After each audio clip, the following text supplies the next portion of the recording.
नमस्कार, जय माता दी। मन्नू ज़िंदगी यूट्यूब चैनल में आप सभी का स्वागत है।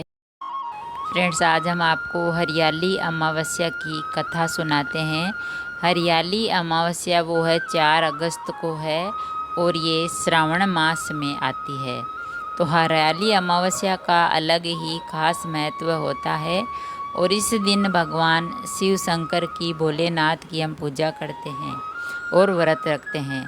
और हरियाली अमावस्या के दिन दान पुण्य भी किया जाता है। तो हरियाली अमावस्या की व्रत कथा। हरियाली अमावस्या की व्रत कथा है जो हम सुनेंगे और सुनाएंगे तो हमें भगवान भोलेनाथ का आशीर्वाद मिलेगा और भगवान शिव शंकर की कृपा हम पर हमेशा बनी रहेगी। एक समय की बात है, एक राजा महल में अपने परिवार के साथ सुखपूर्वक रहता था। उसका एक पुत्र था जिसकी शादी हो चुकी थी। राजा की पुत्र वधू ने एक दिन रसोई में मिठाई रखी हुई देखी तो वह सारी मिठाई खा गई। जब उसने पूछा कि सारी मिठाई कहाँ गई, तो उसने कहा सारी मिठाई तो चूहे खा गए।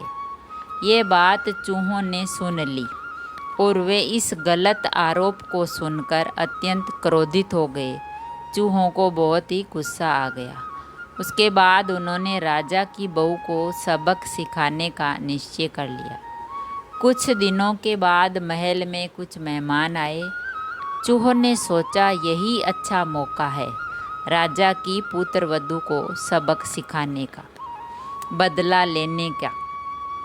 चूहों ने उसके बहू का बदला लेने के लिए चूहों ने बहू की साड़ी चुराई और उसे जाकर अतिथि के कमरे में रख दी। जब सुबह सेवकों और अन्य लोगों ने उस साड़ी को वहां पर देखा तो लोग राजा की बहू के चरित्र के बारे में बातें करने लगे। ये बात जंगल में आग की तरह पूरे गांव में फैल गई। जैसे जंगल में आग फैलती है, उसी प्रकार वो बात है जो राजा की बहू की पूरे गांव में फैल गई। जब ये बात राजा के कानों तक पहुंची तो उसने अपनी पुत्र वधू के चरित्र पर शक करते हुए उसे महल से निकाल दिया।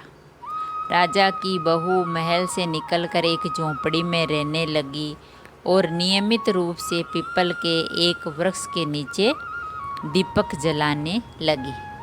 इसके साथ ही वह पूजा करके गुड़ धानी का भोग लगाकर लोगों में प्रसाद बांटने लगी। उसने सोचा मैंने तो कुछ किया ही नहीं और ये कैसे हो गया। तो राजा ने उसको निकाल दिया। फिर वह दीपक जलाकर भगवान विष्णु की पीपल की पूजा करती थी। और इस प्रकार कुछ दिन बीत जाने के बाद एक दिन राजा उस पीपल के पेड़ के पास से गुजरे जहाँ उनकी बहू हमेशा दीपक जलाया करती। इसी बाद में उनका ध्यान उस पेड़ के आसपास जगमगाती रोशनी पर गया। राजा इसे देखकर चकित रह गए। महल में वापस आने के बाद उन्होंने अपने सैनिकों से उस रोशनी के रहस्य का पता लगाने के लिए कहा। राजा ने कहा उस पेड़ के नीचे इतनी अद्भुत रोशनी क्यों है, तुम जाकर पता लगाओ। तो सैनिकों की बात, राजा की बात सुनकर सैनिकों उस पेड़ के पास चले गए। वहाँ पर उन्होंने देखा कि दीपक आपस में बात कर रहे थे। सभी दीपक अपनी अपनी कहानी बता रहे थे। तभी एक दीपक बोला, मैं राजा के महल से हूँ।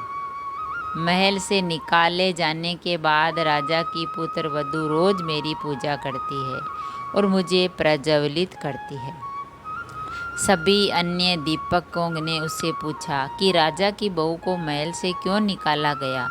तो उसने बताया कि एक दिन उसने मिठाई खाकर चूहों का झूठा नाम लगा दिया। इस पर चूहे नाराज हो गए और राजा की बहू से बदला लेने के लिए उसकी साड़ी अतिथि के कमरे में रख आए। ये सब देखकर राजा ने उन्हें महल से निकाल दिया। ये सब सुनकर सैनिक भी हैरान रह गए और महल वापस आकर उन्होंने राजा को पूरी बात बताई, पूरी कहानी सुनाई कि हमने ये बात सुनी है।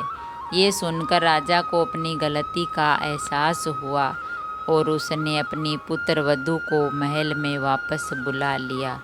इस प्रकार पीपल के पेड़ की नियमित पूजा करने का फल राजा की बहू को मिला और वह अपना जीवन आराम से व्यतीत करने लगी। तो फ्रेंड्स, यही थी हरियाली जो अमावस्या है उसकी कथा। और इस कथा को सुनने से और पढ़ने से हमें पुण्य की प्राप्ति होती है, भगवान विष्णु का और शिव शंकर का हमें आशीर्वाद मिलता है। अगर कहानी पसंद आई तो लाइक और शेयर ज़रूर करें। ऐसी ही कहानी और कथा सुनने के लिए, जानने के लिए चैनल को सब्सक्राइब करें। थैंक यू, धन्यवाद।